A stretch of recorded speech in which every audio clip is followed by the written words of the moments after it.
Hello, it's Friday the 28th, I'm FxPlew and this is the market brief, and we did have a leaving do last night, so it may be a little rough around the edges this morning.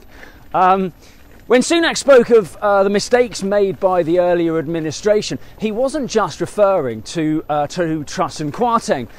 Indeed, the Institute of Economic Affairs has lost a degree of credibility from all the recent political shambles. That was the think tank that first planted the seed of trickle-down economics with Truss. And given how that turned out, I wonder how much Sunak will continue to use them as a sounding board going forwards. For now, though, the focus remains firmly on the budget and November the 17th and whether Hunt will find a way to increase taxes and deliver benefits cuts without causing too much of a fallout. For example, the decision over the triple lock on state pensions is still undecided. Yes, Truss had to confirm inflation would be the measure used, but that was when she was struggling to keep herself in number 10. Sentiment suggests that Sunak probably will still follow through with a 10% rise next April, but it certainly provides Hunt with a bit of a challenge over how to fund it. 10% inflation was certainly not part of the plan, when that policy was put in place. In the market, the sterling rally seems to lack substance or follow through from earlier this week. We fell to about 115.60 against the dollar yesterday. We open around 115.80 against the euro, and euro dollar is back below parity around 99.70 this morning, and that's despite the ECB doubling interest rates to 1.5%.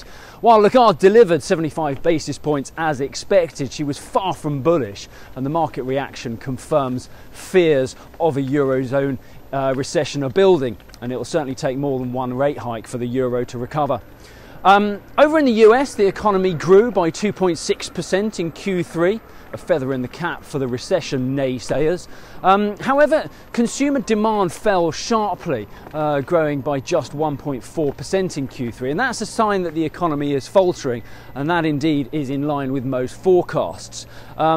But now interest rates are in restrictive territory and the effect of future rate hikes will be magnified. The market attention is focused on employment data.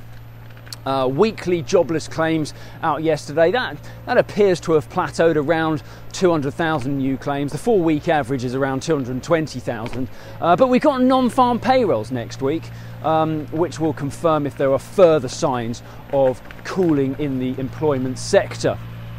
The dollar index, that reversed some of its losses from earlier in the week, but it still remains below the key resistance at the moment. That's around 110.90 as a resistance level. We topped out at 110.60 yesterday. Right, that's it from me, capping off another week. Thanks for joining me. I'll be back on Monday. Have a great weekend. If you do not have a clue, then just tweet through and ask FxPlew.